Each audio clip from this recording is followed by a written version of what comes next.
नमस्कार, news night में आप सभी का स्वागत है। मैं हूं आपके साथ आरेंद्र। नेपाल में 2 दिन की हिंसा के बाद आज हालात सामान्य दिखाई पड़ रहे हैं। सेना ने कमान संभाली हुई है तो अगली सरकार बनाने को लेकर कवायद भी काफी तेज होती दिखाई पड़ रही। कई नाम भी चर्चा में है। क्या है नेपाल के मौजूदा हालात, इस विषय पर न्यूज नाइट पे करेंगे आज हम विस्तार से चर्चा। बताएंगे देश के ढांचागत विकास को रफ्तार देने के लिए मोदी सरकार ने आज क्या लिए बड़े फैसले।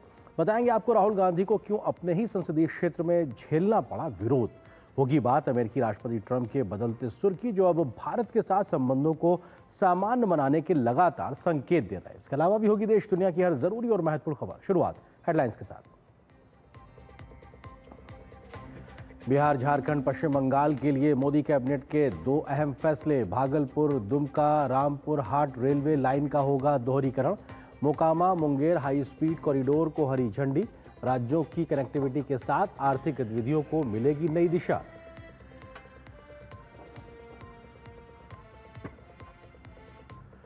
गुरुवार को उत्तर प्रदेश और उत्तराखंड के दौरे पर रहेंगे प्रधानमंत्री नरेंद्र मोदी। वाराणसी में मॉरिशस के प्रधानमंत्री के साथ होगी द्विपक्षीय बैठक। उत्तराखंड में आपदा प्रभावित क्षेत्रों का करेंगे हवाई सर्वेक्षण।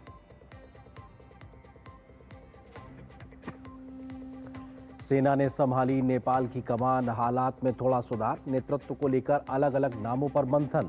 नेपाल में फंसे सभी भारतीय सुरक्षित। गुरुवार सुबह 6 बजे तक जारी रहेगा कर्फ्यू।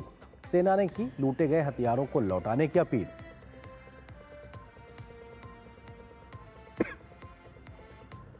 भारत और अमेरिका के बीच व्यापार समझौते को लेकर सकारात्मक संकेत। ट्रंप ने सफल निष्कर्ष पर पहुंचने की जताई उम्मीद। प्रधानमंत्री मोदी ने भारत अमेरिका को बताया स्वाभाविक साझेदार। कहा व्यापार वार्ताएं खोलेंगी नई संभावनाएं। और अपने ही संसदीय क्षेत्र में गिरे राहुल गांधी। प्रधानमंत्री मोदी की मां को गाली देने के मामले में भड़का भाजपा कार्यकर्ताओं का आक्रोश। कहा विवादित बयान पर माफी मांगे राहुल गांधी।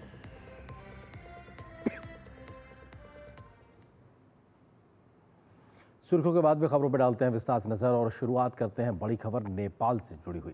2 दिन के हिंसक विरोध प्रदर्शन के बाद नेपाल आज शांत दिखाई दिया। कल रात से सेना ने कमान संभाली है तो हालात काबू में होते नजर आए हैं। विरोध प्रदर्शन थम गए, लेकिन 2 दिन हुई हिंसा में नेपाल में जो नुकसान हुआ है उसकी सुलगती तस्वीरें अपनी कहानी खुद ब खुद बयां कर रही हैं। काठमांडू में एयरपोर्ट फिर से खोलने का फैसला किया गया है तो सड़कों पर पसरा सेना की मौजूदगी ने आगजनी और लूटपाट को काबू में किया है। नेपाल के हालात के बाद भारत ने अपनी सीमाओं पर चौकसी बढ़ा दी है तो भारतीयों को नेपाल से निकालने के प्रयास भी भारत सरकार लगातार तेजी से कर रही है। ये 3 तस्वीरें काफी हैं ये बताने के लिए कि नेपाल में बीते 2 दिनों में हुई हिंसा का आलम क्या था। बड़ी बड़ी बिल्डिंगों को प्रदर्शनकारियों ने आग के हवाले कर दिया था, जिसके बाद अब उनके निशान ही दिखाई पड़ रहे हैं। 8 और 9 सितंबर की जबरदस्त हिंसा के बाद बुधवार की सुबह से नेपाल में प्रदर्शन देखने को नहीं मिल रहे हैं। नेपाली सेना अब सड़कों पर आ चुकी है और पूरी तरह कमान अपने हाथ में ले ली है, जिसके बाद से नेपाल शांत है, लेकिन तनाव और असमंजस अभी भी सड़कों पर पसरा हुआ है। नेपाली सेना ने देश में जारी अशांत स्थिति को नियंत्रित करने के लिए कर्फ्यू को गुरुवार सुबह 6 बजे तक बढ़ाने की घोषणा की है। सेना की ओर से जारी बयान के मुताबिक विभिन्न अराजक तत्व और समूह अभी भी घुसपैठ कर रहे हैं और आंदोलन का फायदा उठाकर तोड़फोड़, आगजनी, लूटपाट, हिंसक हमले और महिलाओं पर अत्याचार की कोशिश जैसी गतिविधियों में लिप्त हैं। इन घटनाओं को रोकने के लिए सेना ने सभी नागरिकों से सहयोग की अपील की है। सेना ने नागरिकों से अपील की है कि वे अफवाहों से बचें और शांति बनाए रखने में सहयोग करें। इस बीच नेपाल नागरिक उड्डयन प्राधिकरण ने काठमांडू के त्रिभुवन अंतर्राष्ट्रीय हवाई अड्डे को फिर से खोलने की घोषणा की है। हवाई अड्डा जाने वाले यात्रियों से सिविल एविएशन अथॉरिटी ने कहा है कि लोग पहले अपनी एयरलाइन से संपर्क करें, उसके बाद ही एयरपोर्ट जाएं। इस फैसले के बाद नेपाल में कई देशों के फंसे नागरिकों के बाहर निकलने का रास्ता साफ हो गया है। नेपाल के सबसे पवित्र धार्मिक स्थलों में से एक पशुपतिनाथ मंदिर को देश में बढ़ते हिंसक प्रदर्शनों के कारण बुधवार को दर्शनार्थियों के लिए बंद कर दिया गया। मंदिर परिसर की सुरक्षा सुनिश्चित करने और शांति बनाए रखने के लिए नेपाल सेना को तैनात किया गया है। इस बीच भारत सरकार ने कहा है कि नेपाल में फंसे सभी भारतीय सुरक्षित हैं और उन्हें किसी भी प्रकार का संकट नहीं है।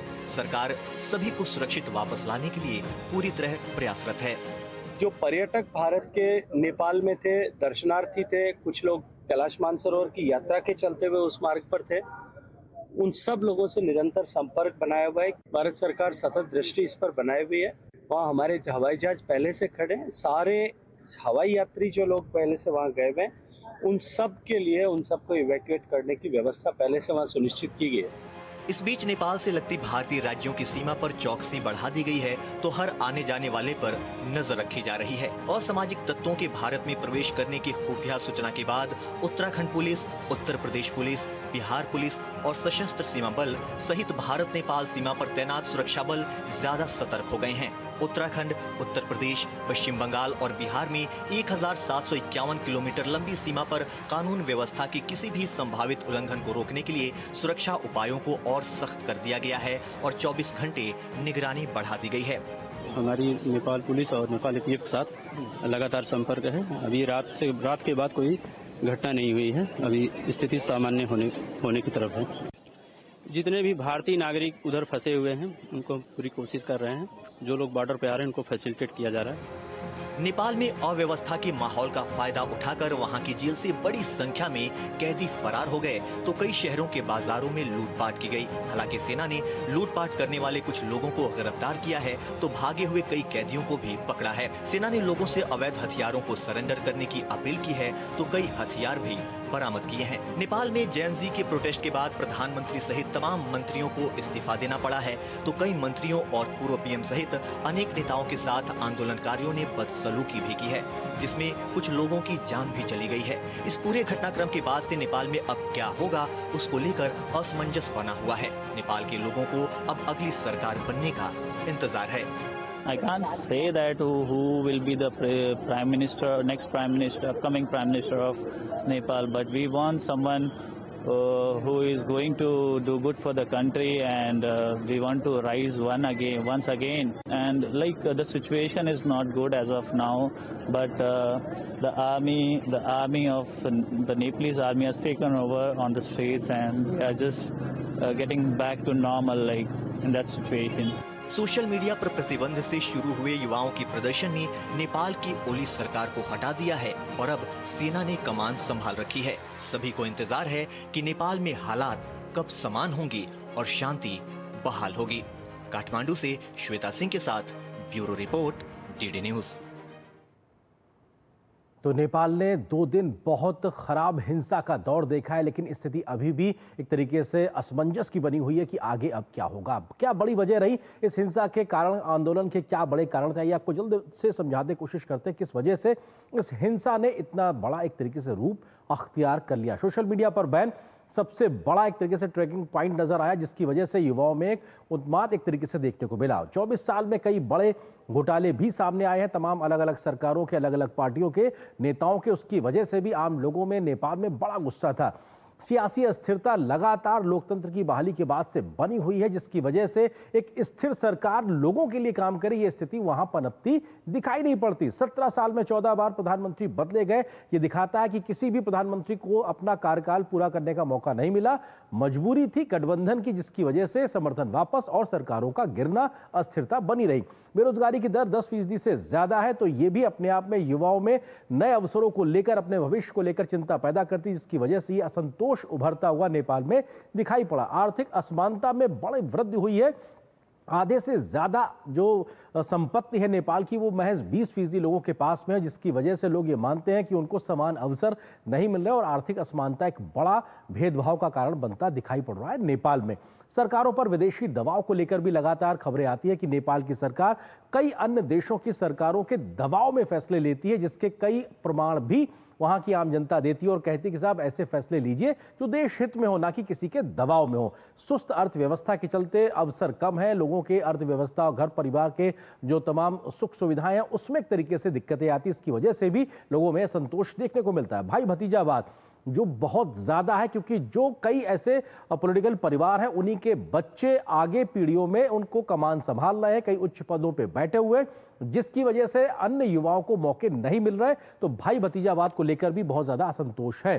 भ्रष्टाचार एक बड़ा मामला है, कई घोटाले भी सामने आए और भ्रष्टाचार को लेकर मौजूदा हिंसा बहुत ज्यादा देखने को मिली कि आखिर भ्रष्ट नेताओं पर अब विश्वास आम जनता ने खो दिया है। जान माल के नुकसान की बात की जाए, इन 2 दिनों में 8 सितंबर 9 सितंबर 2 दिन की हिंसा में क्या जान माल का नुकसान हुआ है। 23 लोगों के मौत की खबर है। हालांकि इस आंकड़े का अभी और बढ़ सकता है, इस बात की आशंका भी जताई जा रही। 400 से ज्यादा लोगों के, करीब 500 के लोग आसपास घायल भी हुए हैं, जिनका इलाज भी कई जगह चल रहा है। प्रधानमंत्री केपी शर्मा ओली के घर को जलाया गया जब प्रदर्शन हो रहा था लगातार इन 2 दिनों में। कल ये घटनाक्रम देखने को मिला। राष्ट्रपति भवन में भी आग लगाई गई, ये नेपाल के इस हिंसा में देखने को मिला। साथ ही साथ मंत्रियों के दफ्तरों में आगजनी की गई, जो वहां का सरकार का मुख्यालय है उसमें भी एक तरीके से आग लगा दी गई। सिंह भवन में पूर्व पीएम शेर बहादुर देववा का घर जला दिया गया और इस घटनाक्रम के बीच में पूर्व पीएम पुष्प कमल दहल प्रचंड के घर को भी आगजनी की गई है। उनके निजी आवासों में इस प्रकार का घटनाक्रम रहा है। पूर्व पीएम झालानाथ खनाल के घर पर आगजनी की गई और इसी आगजनी, तोड़फोड़ और मारपीट के बीच में झालानाथ खनाल की जो पत्नी थी राज्य लक्ष्मी, उनकी मृत्यु भी हो गई। तो अपने आप में बेहद दुखद खबर और तस्वीरें भी सामने आई।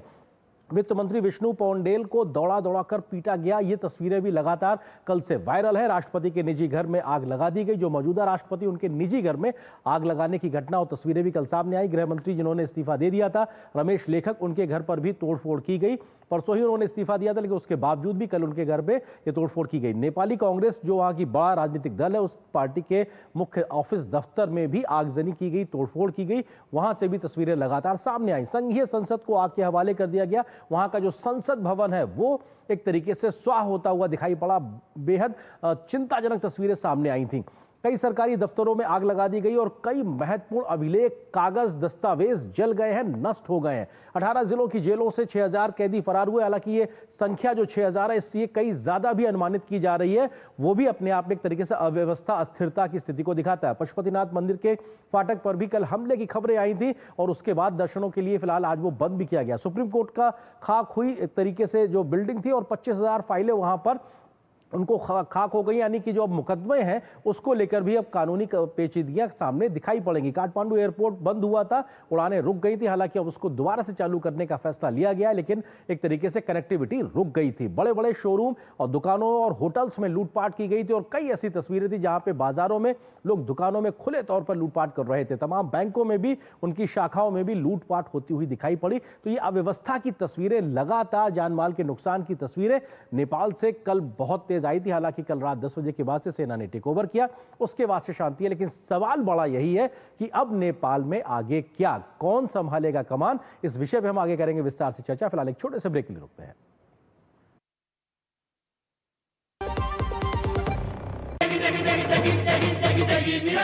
MDH की देगी मिर्च, देगी मिर्च का तड़का, अंग अंग फड़का। MDH की देगी मिर्च। अब फिटनेस बढ़ेगी बचत के साथ। जिम, योगा और फिटनेस सेंटर पर जो प्री जीएसटी दौर में 15% टैक्स लगता था, वो अब सिर्फ 5% हो गया है। Next gen GST.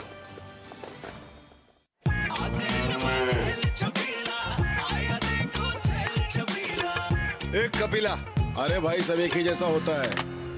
ये लो साधारण पशु आहार।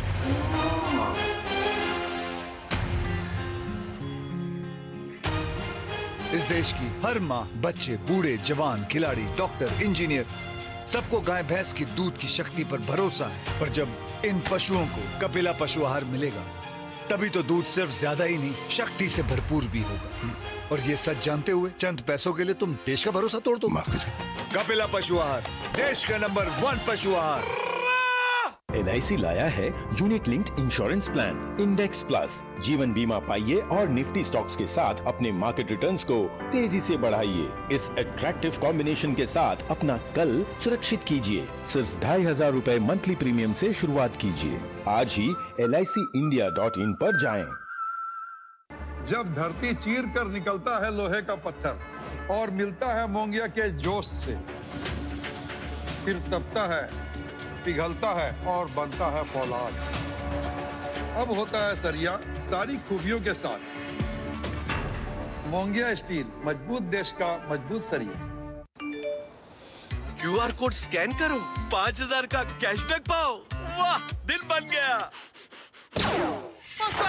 UPI पिन एंटरिंग सिर्फ पैसे भेजने के लिए है। RBI कहता है जानकार बनिए, सतर्क रहिए। इच्छाओं की कोई उम्र नहीं होती, आज हो या कल आंखों में हरदम चमकती, कल भी रहे आज के ठाट, ना हो टेंशन रिटायरमेंट के बाद।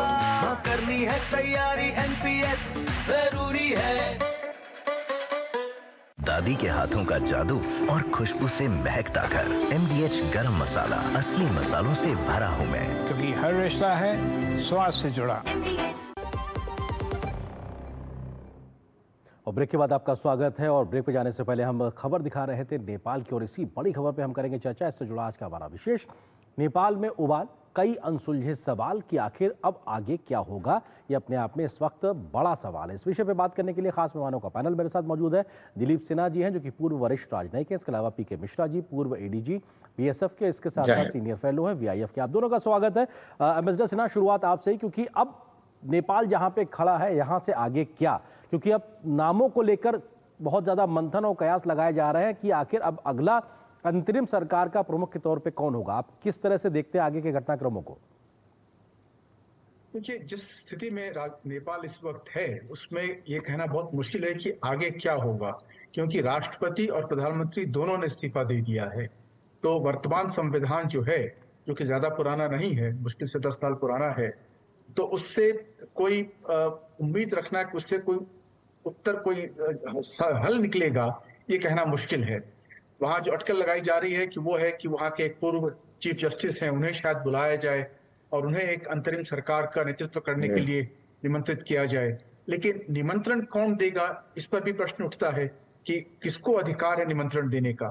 इस वक्त सेना काठमांडू में और अन्य जगहों पे शांति बनाए रखने में सफल तो हो गई है, लेकिन इसके बाद जो भी कदम उठाती है सेना, उसके लिए कोई राजनीतिक, कोई संवैधानिक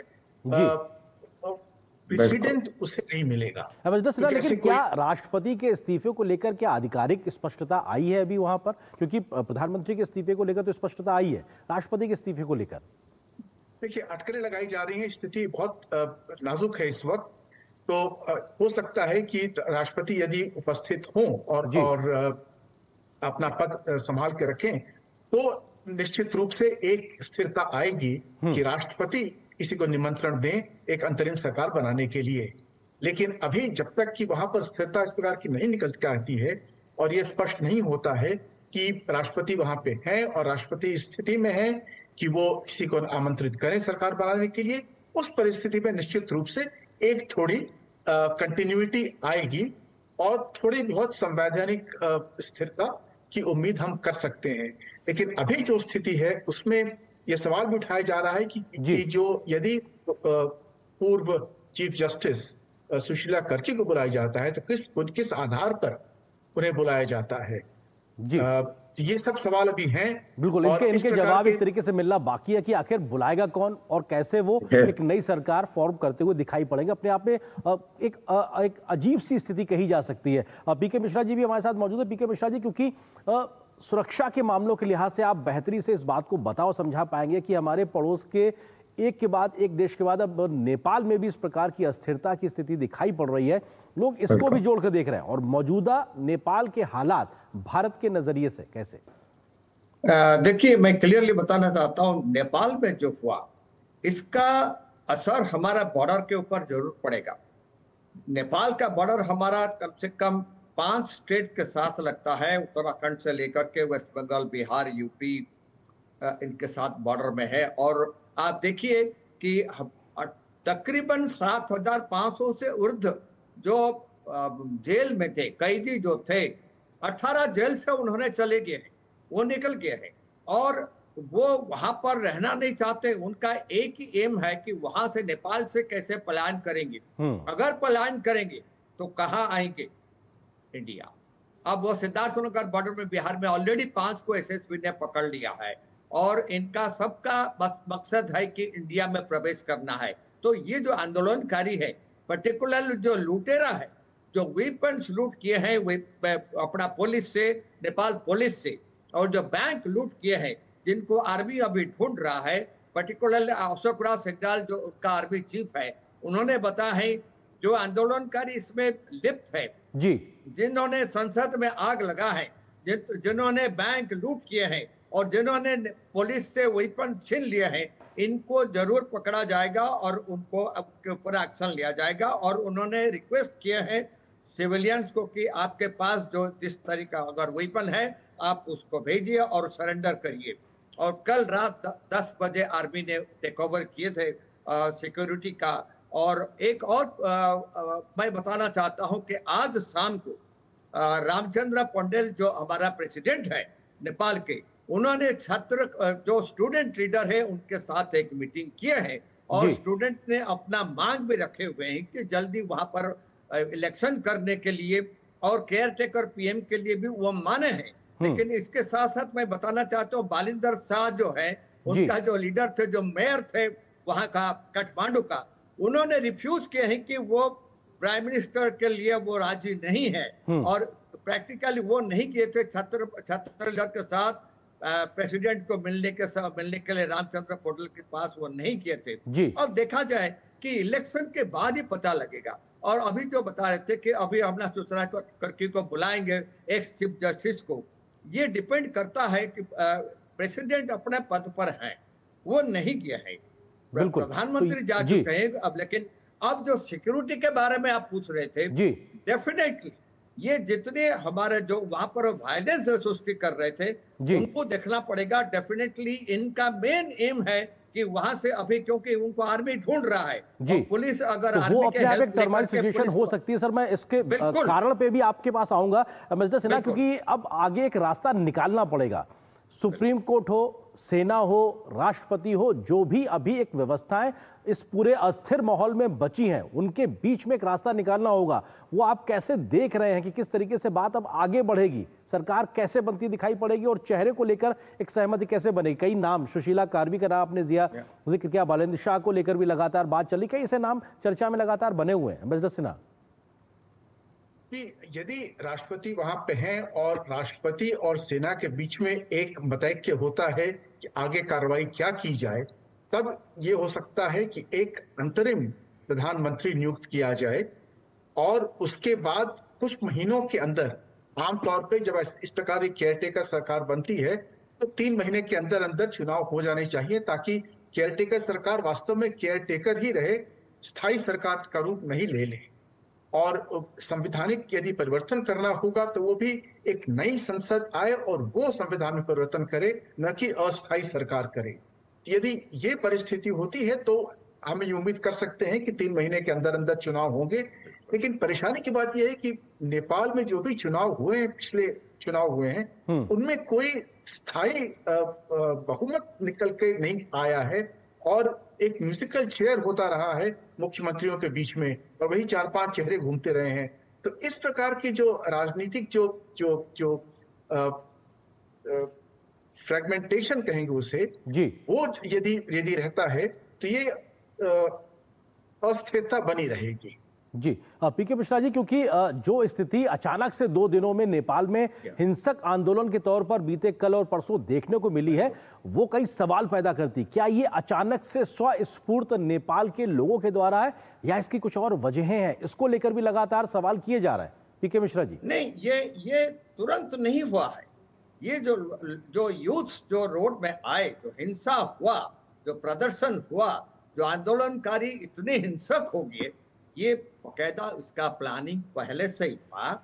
और इसमें जो है आप देखिए, बेशक रवि लामछा के तो वो तो जेल में थे, एक्स डिप्टी पीएम, लेकिन आप देख लीजिए सुदान गुरुंग जो है उनका जो है सोशल नेटवर्क में काफी दिन से वो अपना कार्य कर रहे थे, तकरीबन 1 साल से, क्योंकि वहां पर मेन चीज है अनएम्प्लॉयमेंट, करप्शन और इनइक्विटी। और जितनी वहां पर अभी आप ही खुद ही बताए थे, कम से कम 20% लोगों के पास जो नेता थे और बड़े बड़े कॉर्पोरेट्स हैं, तो उन्हीं के 20% लोगों के पास 50% से ज्यादा जो उनके पास होल नेपाल के पास जो इकोनॉमी है उनके पास है। तो इसमें जो क्या होता है, इनइक्विटी और अनएम्प्लॉयमेंट, करप्शन, आप देखिए करप्शन तो काफी ज्यादा था। तो इनके ऊपर गुरुंग जो थे, सुधा गुरुंग, उन्होंने 1 साल वह फाइट कर रहे थे। और साथ में मेयर जो थे बालिंदर शाह, उन्होंने भी अपने जो, वो तो खुद ही रैपर थे, रैपर होने के नाते उन्होंने पूरा नेपालियों को इकट्ठा कर रहे थे। और ये जो सोशल मीडिया का बयान हुआ, ये एक आग लग गया। ये एक जो घी डाले उन्होंने ओली ने, तो वो स्पार्क किया। उस स्पार्क के लिए जो है आंदोलनकारी जो है ऊपर के ऊपर आ गए, और ये प्लानिंग बहुत पहले से था जी, बहुत अच्छी तरह प्लानिंग था। और इसमें एक्चुअली उसमें एम था, किस लिए? कारण यही तीन था जो मैं बता रहा हूँ, अनएम्प्लॉयमेंट, करप्शन, इनइक्विटी। इसके लिए जो था लोग डेफिनेटली हिंसक प्रदर्शन किए, और उसके साथ साथ क्या हुआ, वायलेंस जो उसमें जो लूट हुआ, बिल्कुल वो अपने आप में तस्वीरें भी डराने वाली है मिस्टर सिन्हा। संक्षेप में, क्योंकि अगर हम रीजन की अस्थिरता की बात करें, श्रीलंका, बांग्लादेश और उसके बाद अब नेपाल, हर देश की अपनी एक अलग स्थिति है, बट उस लिहाज से अगर देखा जाए तो आपको क्या लगता है कि एक कितना वक्त लग सकता है स्थिति सामान्य होने में? मिस्टर सिन्हा। बिल्कुल मिश्रा जी, ये सवाल मैं सिन्हा जी से ले रहा था, संक्षेप में, थोड़ा समय सीमित है जी। देखिए, श्रीलंका में स्थिति काफी जल्दी सामान्य पर पहुंच गई, यद्यपि वहां की जो आर्थिक स्थिति थी वो काफी कमजोर रही जी। बांग्लादेश में अभी भी अस्थिरता चल रही है, क्योंकि वहाँ अस्थायी सरकार वो अभी भी चल रही है वहां पे। नेपाल में हम उम्मीद कर सकते हैं कि चूंकि सेना वहां पे तुरंत उस कमान संभाल लिया है सेना ने, और राष्ट्रपति यदि अपने स्थान पर रहते हैं, तो हो सकता है कि जल्दी ही वहां पे स्थिरता, कम से कम चुनाव हो जाए तो थोड़ी बहुत स्थिरता वहां पे आ सकती है जी। लेकिन जिस प्रकार की राजनीतिक अस्थिरता वहां पे पिछले कई दशकों से रही है, उससे ये उम्मीद नहीं बन लगती है कि ये स्थिरता कोई बहुत स्थायी होगी जी। 1-1.5 साल के लिए हो सकती है, उसके बाद फिर वही बिल्कुल एक लंबा एक अस्थिरता, राजनीतिक अस्थिरता का एक इतिहास नेपाल में रहा है, वो भी अपने आप में कई गंभीर सवाल खड़े करता है। फिलहाल वक्त इतनी अनुमति दे रहा, दोनों मेहमानों का बहुत शुक्रिया इस विषय पे विस्तार से जुड़ने के लिए, हमारे साथ बात करने के लिए, शुक्रिया दोनों का। और यहाँ पर एक छोटे से ब्रेक के लिए रुकेंगे, ब्रेक उस पर जब वापस आएंगे तो खबर दिखाएंगे कि केंद्रीय कैबिनेट ने आज लिए कौन से 2 अहम फैसले, ढांचागत विकास को कैसे दी गई रफ्तार, इस खबर पर विस्तार से नजर छोटे से ब्रेक में।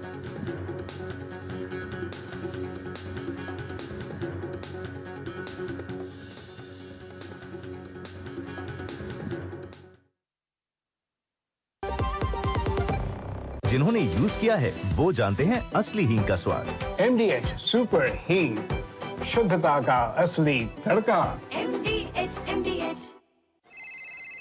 हेलो, नमस्कार सर, बधाई हो, आपको प्रधानमंत्री ग्रामीण आवास योजना की तरफ से पक्का घर मिला है। पक्का घर? हाँ सर, बस आपको एक एप्लीकेशन डाउनलोड करनी पड़ेगी, जिसका लिंक हमने आपके नंबर पर भेज दिया है। पक्के मकान के नाम पे बेवकूफ बनाया जा रहा है। जमतारा में 70 लोगों का गिरोह पकड़ा गया है, वैसे ही फोन कॉल करके लोगों को गाड़ी, बंगला, बैंक बैलेंस का लालच देके बेवकूफ बना रहे थे।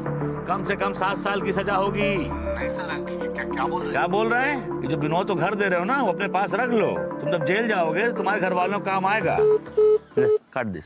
क्या किए भैया, बड़ा मुश्किल से पक्का का घर मिल रहा था। पक्का का घर मिल रहा था, घर से बेघर हो जाते हैं। मतलब हम समझे नहीं, कैसे? मतलब जैसे तुम ये एप्लीकेशन डाउनलोड कर लेते, हाँ। तुम फोन हैक करके और सारा बैंक बैलेंस सपाचट। बड़ा मुश्किल से 6000 रुपया सेव किए हैं भैया। जो बचा लिया हम। साइबर अपराधियों का मत लो tension, stop, think and then take action.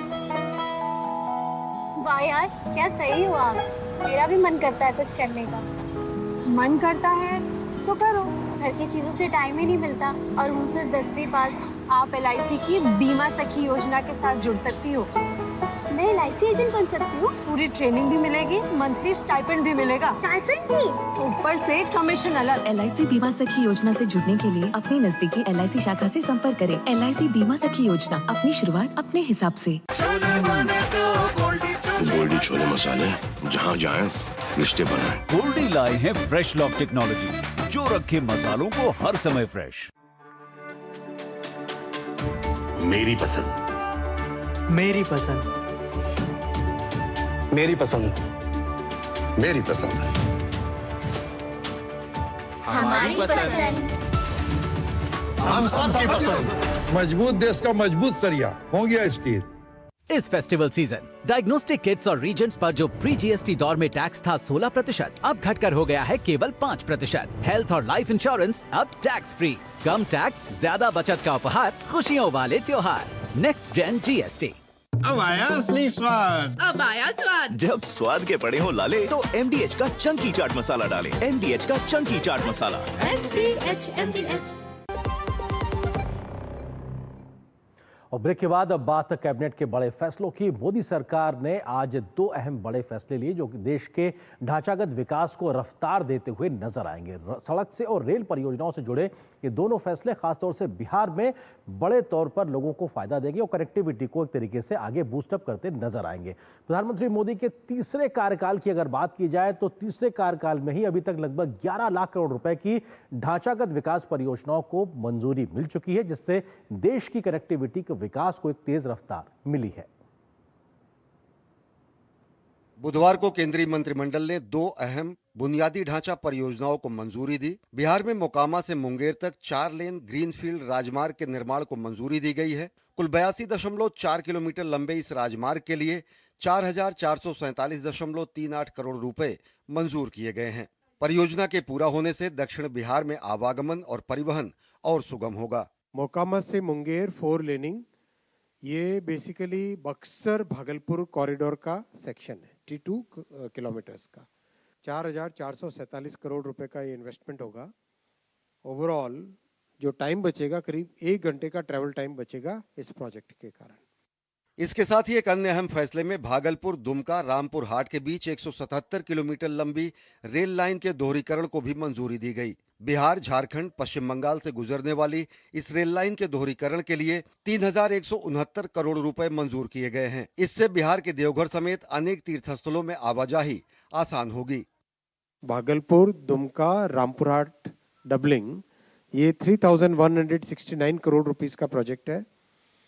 ये प्रोजेक्ट भी बिहार, झारखंड और बंगाल को जोड़ने वाला एक बहुत ही इम्पोर्टेंट प्रोजेक्ट है। कई जिले इससे बेनिफिट होंगे, खासकर जो एस्पिरेशनल डिस्ट्रिक्ट्स हैं, बांका, गोड्डा, दुमका और भागलपुर, बांका, इनकी कनेक्टिविटी इंप्रूव होगी और बहुत बड़ा इम्पोर्टेंट ये लिंक बनेगा आने वाले समय में, जो हावड़ा, जमालपुर इन सबको कनेक्ट करता है। इस लाइन से 15 मिलियन टन पर एनम एक्स्ट्रा कार्गो आएगा। इन दोनों परियोजनाओं को करीब 3 वर्ष में पूरा किया जाएगा। मोदी सरकार ने अपने तीसरे कार्यकाल में अब तक करीब 11 लाख करोड़ रुपए की बुनियादी ढांचा परियोजनाओं को मंजूरी दी है, जिससे देश के विकास को और रफ्तार मिली है। शैलेंद्र मिश्र, डीडी न्यूज, दिल्ली। अमेरिकी राष्ट्रपति डोनाल्ड ट्रंप ने एक बार फिर से भारत के साथ संबंधों को बेहतर करने के बड़े संकेत दिए हैं।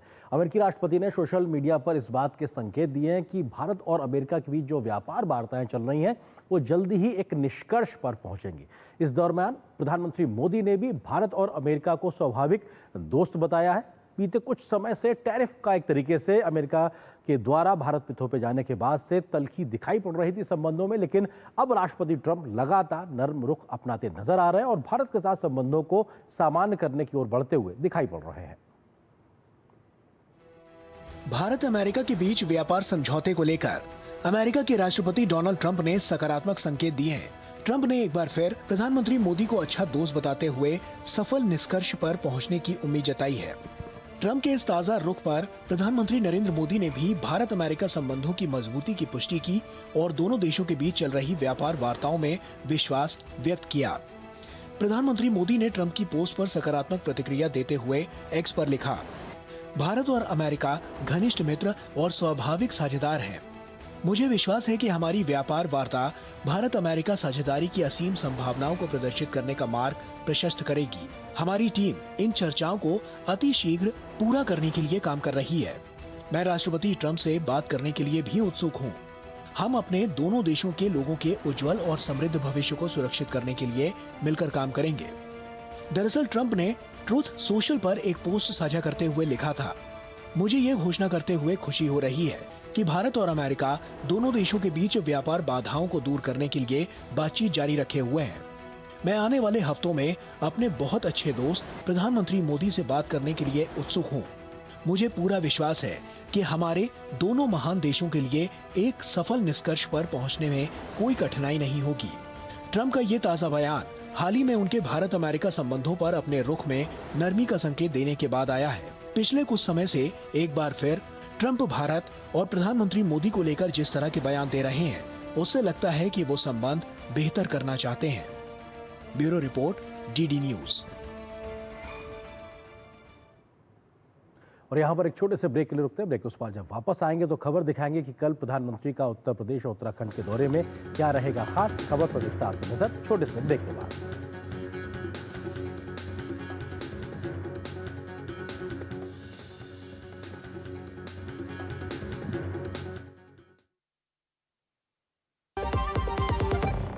सस्ते वाले दाल मसाले स्वाद हुआ बेकार। MDH की हल्दी मिर्ची धनिया करे कमाल। ये रंग दे, ये खुशबू दे, ये तीखा, ये कम पड़े। क्या निराला MDH मसाला। पता है कल जो है मेरे घर पर NSO के अधिकारी आए थे। मैंने तो उन्हें सारी सही जानकारी दे दी। हाँ, मेरे घर पे भी आए थे। अच्छा, तो मैंने भी उनको सारी जानकारी दी। ये NSO क्या है और क्या जानकारी दी आप लोगों ने उन्हें? अरे NSO यानी नेशनल स्टैटिस्टिक्स ऑफिस, जो इस समय पूरे देश में हाउस होल्ड हेल्थ एक्सपेंडिचर सर्वे कर रहा है, जिसके अंतर्गत पूछा जा रहा है कि पिछले 1 साल में किस तरीके की बीमारियां हुई हैं, कितना खर्चा आया है और बीमा का फायदा हुआ या नहीं। और अगर किसी घर में महिला माँ बनी है, कोई टीकाकरण की गई जाँचें और डिलीवरी किसके द्वारा हुई, कहाँ हुई, और सबसे जरूरी बात, माँ और बच्चा सुरक्षित है या नहीं। और ऐसी स्वास्थ्य संबंधी जानकारियां इकट्ठी की जाती हैं और हमसे साझा की गई जानकारी के द्वारा सरकार ये तय करती है कि आने वाले समय में स्वास्थ्य संबंधी नीतियां कैसी हों, सुविधाएं बेहतर कैसे बने। और सबसे महत्वपूर्ण बात, ये सारी जानकारी 100% गोपनीय रखी जाती है। हमने तो अपनी जिम्मेदारियां निभा दी, अब बारी है आपकी। गोल्डी छोले मसाले, जहाँ जाएं रिश्ते बनाएं। गोल्डी लाए हैं फ्रेश लॉक टेक्नोलॉजी, जो रखे मसालों को हर समय फ्रेश। 4-5 दिनों से तेज बुखार है। सिर, शरीर के जोड़ों और आंखों के पीछे दर्द भी हो रहा है। शरीर पर लाल चट्टे भी हैं। ये डेंगू के लक्षण है। डेंगू? डरिए मत, डेंगू एक साधारण वायरल बुखार है। उपयुक्त इलाज व तरल पदार्थ लेने पर घर पर ही ठीक हो जाता है। बहुत कम मामलों में बुखार के उतरने के बाद भी रक्तस्राव या बीपी कम होने पर अस्पताल में भर्ती होने की जरूरत होती है। डेंगू के लक्षण देखते ही डॉक्टर से मिलें, खून की जांच करवाएं और डेंगू से बचें। वाह, माता है ना, तो पशुहार के नाम पर जहर क्यों खिलाता है? अनसन हटा, दिल से खिला, सिर्फ कपिला, देश का नंबर 1 पशु आहार। MDH की देगी मिर्च, देगी मिर्च का तड़का, अंग अंग फड़का। MDH की देगी मिर्च। प्रधानमंत्री नरेंद्र मोदी कल उत्तर प्रदेश और उत्तराखंड के दौरे पर रहेंगे, जहां पर पहले वो वाराणसी पहुंचेंगे अपने संसदीय क्षेत्र में और मॉरिशस के प्रधानमंत्री का वो मेजबानी करेंगे। दोनों ही नेता दोनों देशों के बीच शिष्टमंडल स्तर की बातचीत करेंगे और आपसी सहयोग को आगे बढ़ाने पर विस्तार से बातचीत होगी। उत्तर प्रदेश के दौरे के बाद प्रधानमंत्री पहुंचेंगे उत्तराखंड, जहां पर वो बाढ़ से और भूस्खलन से हुए नुकसान का जायजा लेंगे। उसके बाद उच्च स्तरीय बैठक में समीक्षा और हालात की समीक्षा भी करते नजर आएंगे। क्या रहेगा प्रधानमंत्री के दौरे में खास, देखिए इस रिपोर्ट में। प्रधानमंत्री नरेंद्र मोदी 11 सितंबर को उत्तर प्रदेश और उत्तराखंड का दौरा करेंगे। पीएम मोदी पहले उत्तर प्रदेश जाएंगे, जहां वे अपने संसदीय क्षेत्र वाराणसी में भारत की राजकीय यात्रा पर आए मॉरिशस के प्रधानमंत्री डॉक्टर नवीन चंद्र रामगुलाम की मेजबानी करेंगे। मॉरिशस के प्रधानमंत्री डॉक्टर नवीन चंद्र रामगुलाम बुधवार को वाराणसी पहुंचे, जहां भारतीय सशस्त्र बलों द्वारा औपचारिक गार्ड ऑफ ऑनर के साथ उनका स्वागत किया गया। वाराणसी में वाराणसी शिखर सम्मेलन के दौरान दोनों देशों के नेताओं के बीच द्विपक्षीय बैठक होगी। द्विपक्षीय चर्चाओं के दौरान दोनों नेता द्विपक्षीय सहयोग के सभी पहलुओं की समीक्षा करेंगे, जिसमें विकास, साझेदारी और क्षमता निर्माण पर विशेष ध्यान दिया जाएगा। वे स्वास्थ्य, शिक्षा, विज्ञान और प्रौद्योगिकी, ऊर्जा, बुनियादी ढांचे के साथ साथ नवीकरणीय ऊर्जा, डिजिटल सार्वजनिक अवसंरचना और नीली अर्थव्यवस्था जैसे उभरते क्षेत्रों में सहयोग बढ़ाने के अवसरों पर भी चर्चा करेंगे। ऐतिहासिक शहर वाराणसी में दोनों नेताओं के बीच होने वाली बैठक स्थायी सभ्यतागत संबंध, आध्यात्मिक जुड़ाव और दोनों देशों के लोगों के बीच गहरे बंधनों को रेखांकित करती है, जिसने भारत और मॉरिशस के बीच विशेष और अद्वितीय संबंधों को आकार दिया है। भारत के महासागर विजन और पड़ोसी प्रथम नीति के लिए मॉरिशस महत्वपूर्ण हिस्सा है। वाराणसी शिखर सम्मेलन पारस्परिक समृद्धि, सतत विकास और सुरक्षित एवं समावेशी भविष्य की दिशा में भारत और मॉरिशस की साझा यात्रा में एक महत्वपूर्ण उपलब्धि साबित होगा।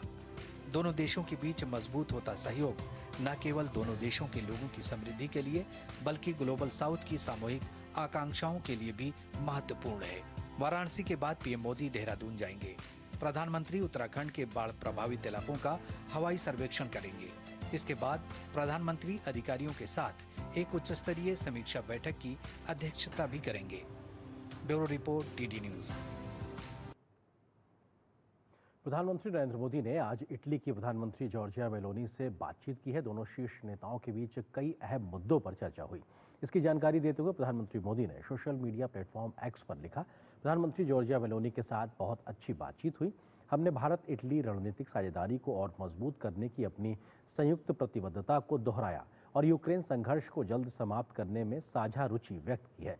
पारस्परिक रूप से लाभकारी भारत यूरोपीय संघ व्यापार समझौते को अंतिम रूप देने और IMEEC की पहल के माध्यम से संपर्क को बढ़ावा देने में इटली के सक्रिय सहयोग के लिए प्रधानमंत्री मेलोनी का धन्यवाद दिया है।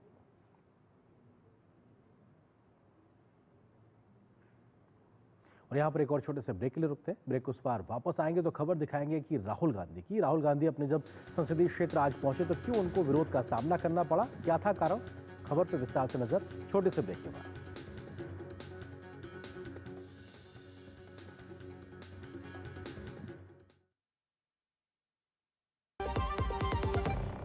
जिन्होंने यूज किया है वो जानते हैं असली हींग का स्वाद। MDH सुपर हींग, शुद्धता का असली तड़का। MDH। पता है कल जो है मेरे घर पर NSO के अधिकारी आए थे। मैंने तो उन्हें सारी सही जानकारी दे दी। हाँ, मेरे घर पे भी आए थे। अच्छा, तो मैंने भी उनको सारी जानकारी दी। ये NSO क्या है और क्या जानकारी दी आप लोगों ने उन्हें? अरे NSO यानी नेशनल स्टैटिस्टिक्स ऑफिस, जो इस समय पूरे देश में हाउस होल्ड हेल्थ एक्सपेंडिचर सर्वे कर रहा है, जिसके अंतर्गत पूछा जा रहा है कि पिछले एक साल में किस तरीके की बीमारियां हुई हैं, कितना खर्चा आया है और बीमा का फायदा हुआ या नहीं। और अगर किसी घर में महिला माँ बनी है, कोई टीकाकरण की गई जाँचें और डिलीवरी किसके द्वारा हुई, कहाँ हुई, और सबसे जरूरी बात, माँ और बच्चा सुरक्षित है या नहीं। और ऐसी स्वास्थ्य संबंधी जानकारियां इकट्ठी की जाती हैं और हमसे साझा की गई जानकारी के द्वारा सरकार ये तय करती है कि आने वाले समय में स्वास्थ्य संबंधी नीतियां कैसी हों, सुविधाएं बेहतर कैसे बने। और सबसे महत्वपूर्ण बात, ये सारी जानकारी 100% गोपनीय रखी जाती है। हमने तो अपनी जिम्मेदारियां निभा दी, अब बारी है आपकी। वीडियो लाइक करने के पैसे मिलेंगे? So easy। अनजान लिंक्स पर क्लिक मत कीजिए। RBI कहता है जानकार बनिए, सतर्क रहिए। दादू, आप मुझे लेने क्यों नहीं आए? बेटा, दादू की तबीयत खराब है। उन्हें तेज बुखार, सर दर्द और उल्टियाँ भी हो रही हैं। बच्चों, मलेरिया एक खतरनाक बीमारी है जो मादा एनोफिलीज मच्छर के काटने से होती है। ठंड के साथ कंपकपी, तेज बुखार, सर दर्द, उल्टी इत्यादि। अगर किसी को भी ये लक्षण हो तो जांच व उपचार कराना चाहिए। हमें तुरंत स्वास्थ्य केंद्र जाना चाहिए। मलेरिया के लक्षण हो तो सरकारी स्वास्थ्य केंद्र में जाकर मुफ्त में जांच और संपूर्ण उपचार करवाएं। ये दृढ़ संकल्प हमारा है। भारत को मलेरिया मुक्त बनाना है। मेरी पसंद। मेरी पसंद। मेरी पसंद। मेरी पसंद। हमारी पसंद। हम सबकी पसंद। मजबूत देश का मजबूत सरिया हो गया स्टील। पता है, I was a bright student. कुछ करना चाहती थी, कुछ बनना चाहती थी। आप अपना खुद का स्टार्ट कीजिए ना, खुद का बिजनेस। और उसमें पैसे तो बहुत लगेंगे ना। Zero investment. Zero investment? हाँ, I'm doing it. मैं एक principal madam. She's my client. मैं LIC एजेंट हूँ। LIC एजेंट बनो? अब बड़ा सोचो। हमारी वेबसाइट पर जाएं या अपनी नजदीकी LIC शाखा से संपर्क करें। बीते दिनों बिहार में कांग्रेस और आरजेडी के मंच से प्रधानमंत्री नरेंद्र मोदी की माताजी को गाली देने का मामला थमता नजर नहीं आ रहा। बीजेपी और एनडीए के तमाम नेता लगातार कांग्रेस के बड़े नेताओं से, आरजेडी के नेताओं से इस मसले पर माफी मांगने की मांग करते रहे हैं। लेकिन आज जब राहुल गांधी अपने संसदीय क्षेत्र उत्तर प्रदेश के रायबरेली पहुंचे तो उन्हें वहां पर भी बीजेपी का विरोध का सामना करना पड़ा। बीजेपी कार्यकर्ता लगातार इस बात की मांग कर रहे थे कि राहुल गांधी इस मुद्दे पर माफी मांगे। इसको लेकर राजनीति भी गर्माती नजर आई। अपने ही संसदीय क्षेत्र में घिरे राहुल गांधी। भाजपा ने कहा विवादित बयान पर मांगे माफी। नेता विपक्ष और कांग्रेस नेता राहुल गांधी को अपने संसदीय क्षेत्र रायबरेली पहुंचते ही भारी विरोध का सामना करना पड़ा। यूपी सरकार में मंत्री दिनेश प्रताप सिंह ने भाजपा कार्यकर्ताओं के साथ हाईवे पर बैठकर प्रदर्शन किया और राहुल गांधी वापस जाओ के नारे लगाए। पीएम मोदी की मां के खिलाफ अपशब्द वाले मामले को लेकर आक्रोशित भाजपा कार्यकर्ता राहुल गांधी के काफिले के आगे सड़क पर धरने पर बैठ गए। राहुल गांधी द्वारा आपत्तिजनक बयान पर खेद न जताने और कोई कार्रवाई न करने को लेकर भाजपा कार्यकर्ताओं में भारी नाराजगी है। धरना प्रदर्शन में शामिल यूपी सरकार के मंत्री दिनेश प्रताप सिंह ने कहा कि राहुल गांधी को पूरे मामले में माफी मांगनी चाहिए। मोदी जी की मां का अपमान राहुल गांधी जी की वजह से होता है और राहुल गांधी जी उस पर यह भी नहीं करते कि हमारे कार्यकर्ताओं ने गलत किया। तो ये थोड़ा जरूर कार्यकर्ताओं को भी, हर भारतवासी को भी, हर बेटे को जिसके माँ होगी उसको ये बात बुरी लगेगी। राहुल गांधी को चाहिए था कि जिन लोगों ने माँ की गाली दी है उसको कंडम करें। बिहार में वोटर अधिकार यात्रा के दौरान कुछ कांग्रेस कार्यकर्ताओं द्वारा पीएम मोदी की मां को लेकर अपशब्द का प्रयोग किया गया था, जिसके बाद इस बयान की हर ओर कड़ी निंदा हुई। जगह जगह भाजपा कार्यकर्ताओं का आक्रोश देखने को मिला।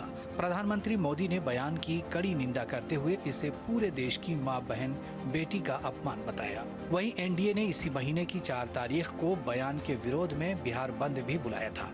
लेकिन हैरानी की बात है कि इतने शर्मनाक बयान पर कांग्रेस की तरफ से अब तक कोई माफी नहीं मांगी गई, जिसको लेकर भाजपा कार्यकर्ताओं का गुस्सा बरकरार है। और जब राहुल गांधी अपने संसदीय क्षेत्र पहुंचे तो भाजपा कार्यकर्ताओं का गुस्सा फूट पड़ा। उन्होंने राहुल गांधी का घेराव करते हुए माफी मांगने की मांग की। Bureau report, DD news. और बात क्लीन एनर्जी की। भारत ने स्वच्छ ऊर्जा के क्षेत्र में एक महत्वपूर्ण उपलब्धि हासिल की है। महज 1 दशक में देश ने अपनी गैर जीवाश्म ईंधन क्षमता को 3 गुना बढ़ा लिया है और अब भारत वैश्विक अग्रणी देशों की लिस्ट में शामिल हो गया। भारत ने जिस तेजी से नवीकरणीय ऊर्जा उत्पादन में तेजी हासिल की है वो दुनिया के किसी भी देश की रफ्तार से बहुत ज्यादा है। स्वच्छ ऊर्जा की दिशा में भारत ने एक ऐतिहासिक छलांग लगाई है। 2014 में भारत की गैर जीवाश्म ईंधन क्षमता सिर्फ 81 गीगावाट थी, जो कि आज ये ऐतिहासिक रूप से 250 गीगावाट तक पहुंच गई है, जो दुनिया में सबसे तेज स्वच्छ ऊर्जा परिवर्तनों में से एक है।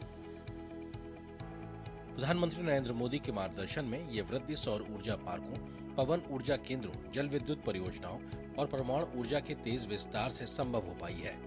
आज ये सभी मिलकर भारत की कुल विद्युत क्षमता का लगभग आधा योगदान दे रहे हैं, जो पेरिस समझौते के तहत तय वैश्विक लक्ष्यों से 5 साल पहले है। राजस्थान के विशाल सौर क्षेत्रों से लेकर तमिलनाडु में उभरते पवन केंद्रों तक आज ये परिवर्तन जमीनी तौर पर साफ देखा जा सकता है। खास तौर पर इस साल जून महीने में ही भारत ने 7.3 गीगावाट नवीकरणीय ऊर्जा का उत्पादन करके एक मासिक रिकॉर्ड अपने नाम किया। आगे की राह और भी महत्वाकांक्षी है, क्योंकि 2030 तक 500 गीगावाट गैर जीवाश्म ऊर्जा और 2070 तक नेट जीरो उत्सर्जन के लक्ष्यों को मौजूदा गति को देखते हुए भारत इन दोनों लक्ष्यों को समय से पहले हासिल करने की दिशा में मजबूती से बढ़ रहा है। तापस भट्टाचार्य की रिपोर्ट, डीडी न्यूज। खबर फिल्म जगत से। टोरंटो इंटरनेशनल फिल्म फेस्टिवल यानी TIFF ने अपने 50 साल पूरे कर लिए हैं। इसी मौके पर लॉन्च हुआ TIFF शॉप्स, जहां दर्शक पा सकते हैं फेस्टिवल से जुड़ा हुआ लिमिटेड एडिशन मर्चेंडाइज और कलेक्टिबल्स। आइए आपको दिखाते हैं टोरंटो में हमारी सहयोगी संवाददाता मनोज भट्टाचार्य की यह खास report. Toronto international film festival का आधिकारिक retail outlet tiff shop Toronto के किंग स्ट्रीट वेस्ट स्थित टिफ लाइट बॉक्स के साथ ही अब ऑनलाइन भी उपलब्ध है। टिफ शॉप में लिमिटेड एडिशन परिधान, खास ज्वेलरी और एसेसरीज उपलब्ध हैं। इन्हें टिफ की 50वीं वर्षगांठ को ध्यान में रखकर डिजाइन किया गया है। यहाँ आपको टिफ 1976 रेट्रो कलेक्शन भी मिलेगा। 1976 ही वो साल था जब टिफ की शुरुआत हुई थी। कनाडा के मशहूर ब्रांड रूट्स के साथ कोलैबोरेशन में बनी कलेक्टिबल जैकेट्स और लेदर गुड्स भी यहाँ उपलब्ध हैं। लोग यहाँ टिफ 50 की यूनिक ज्वेलरी के अलावा टिफ के पहले पोस्टर में दिखाए गए क्लासिक डायरेक्टर हैंड्स मोटिव वाले कई आइटम्स भी खरीद सकते हैं। रेट्रो टी शर्ट हो या कलेक्टिबल जैकेट्स, हर खरीदारी टिफ की इस विरासत का हिस्सा बनने जैसा है। It was very fun. I bought sweats that were very thick and they were cotton, and the workers were very, very nice, and there was like a red carpet inside of the TIFF shop, pop-up shop that I went to, and so I got to take a picture with my items and it was very fun. Tiff shop सिर्फ एक दुकान नहीं है, बल्कि ये 50 साल की उस यात्रा का हिस्सा है जिसके जरिए इस महोत्सव की स्वर्णिम यात्रा को जिया जा सकता है। जो लोग टोरंटो इंटरनेशनल फिल्म फेस्टिवल में फिल्में देखने आते हैं, वो टिफ शॉप में खरीदारी करने भी जरूर आते हैं। इससे कनाडा की जो फिल्म संस्कृति है उसको बढ़ावा मिलता है, लेकिन उसके अलावा जो फेस्टिवल की पहुंच है दुनिया भर में, वो भी आगे बढ़ती है। कैमरामैन वाई के लोकनाथ के साथ मैं मुनमुन भट्टाचार्य, दूरदर्शन न्यूज के लिए टोरंटो से। और न्यूज नाइट के अंत में आपको छोड़ जाते हैं कुछ और राष्ट्रीय महत्व की खबरों के साथ फटाफट अंदाज में। मुझे और मेरी पूरी टीम को दीजिए अनुमति। नमस्कार। लोकसभा चुनाव 2024 में हेराफेरी को लेकर नेता विपक्ष राहुल गांधी की तरफ से लगाए गए आरोप पर भारत के चुनाव आयोग को निर्देश देने वाली मांग यानी एक जनहित याचिका को मद्रास उच्च न्यायालय ने खारिज कर दिया है। मद्रास न्यायालय ने सुनवाई के दौरान ये पाया कि वर्तमान स्वरूप में याचिका अस्पष्ट है और इसमें कोई ठोस विवरण नहीं है। बारिश और बाढ़ की मार झेल रहे हिमाचल प्रदेश, उत्तराखंड और पंजाब में राष्ट्रीय राजमार्गों को हुए नुकसान पर सड़क परिवहन एवं राजमार्ग मंत्री नितिन गडकरी की अध्यक्षता में समीक्षा बैठक की गई। इस बैठक में केंद्रीय राज्य मंत्री हर्ष मल्होत्रा सहित कई अधिकारी भी शामिल हुए। बिहार के मुख्यमंत्री नीतीश कुमार ने लोगों को बड़ा तोहफा दिया है। राज्य सरकार ने सामाजिक सुरक्षा पेंशन की राशि में बढ़ोतरी की है। पहले प्रत्येक लाभार्थी को केवल 400 रुपए प्रति माह दिया जाता था, जिसे बढ़ाकर राज्य ने 1100 रुपए प्रति माह कर दिया है। लोकसभा अध्यक्ष ओम बिरला भारत मंडपम नई दिल्ली में आयोजित अंतर्राष्ट्रीय प्रदर्शनी एल्यूमैक्स इंडिया 2025 में शामिल हुए। इस अवसर पर लोकसभा अध्यक्ष ने कहा कि भारत की विकास यात्रा में उद्योगों का योगदान अत्यंत महत्वपूर्ण रहा है, जिसमें एल्यूमिनियम उद्योग का विशेष स्थान है। राजधानी दिल्ली के भारत मंडपम में भारतीय विदेश व्यापार संस्थान ने अपना 58वां दीक्षांत समारोह आयोजित किया। इस अवसर पर केंद्रीय वाणिज्य एवं उद्योग मंत्री पीयूष गोयल मुख्य अतिथि के रूप में शामिल हुए। केंद्रीय मंत्री ने उत्तीर्ण हुए छात्र छात्राओं को डिग्रियां एवं सम्मान प्रदान किए। एंटी टेररिस्ट स्क्वाड ने रांची के काटाटोली इस्लाम नगर के एक लॉज से ISIS के एक संदिग्ध आतंकी को गिरफ्तार किया है। संदिग्ध आतंकी की पहचान असहर दानिश के रूप में की गई है। उसके पास से केमिकल हथियार और कई चीजें बरामद हुई हैं। इसके अलावा झारखंड के पलामू में एक संदिग्ध आतंकी को गिरफ्तार किया गया है। कर्नाटक के कारवार विधानसभा सीट के कांग्रेस विधायक सतीश केसेल को ईडी ने 86 करोड़ रुपए के अवैध लौह अयस्क निर्यात घोटाले में मनी लॉन्ड्रिंग के आरोप में गिरफ्तार किया है। ईडी ने 13 और 14 अगस्त को विधायक के आवास पर छापेमारी की थी। इस छापेमारी में 1 करोड़ 68 लाख रुपए नकद और 6 किलो 750 ग्राम सोना और कई दस्तावेज जब्त किए थे। पंजाब के तरन तारण की एक अदालत ने सत्तारूढ़ आम आदमी पार्टी के विधायक मनजिंदर सिंह लालपुरा को छेड़छाड़ के मामले में दोषी करार दिया है। अब इस मामले में सजा का ऐलान 12 सितंबर को किया जाएगा। भारतीय दूरसंचार नियामक प्राधिकरण ट्राई ने सभी वितरण प्लेटफॉर्म ऑपरेटरों को प्रसारण सेवाओं के लिए मासिक और त्रैमासिक आधार पर प्रदर्शनी निगरानी रिपोर्ट प्रस्तुत करने के निर्देश दिए हैं। इनमें TDH operator, multi system operator, head and in the sky operator और इंटरनेट प्रोटोकॉल टेलीविजन ऑपरेटर शामिल हैं।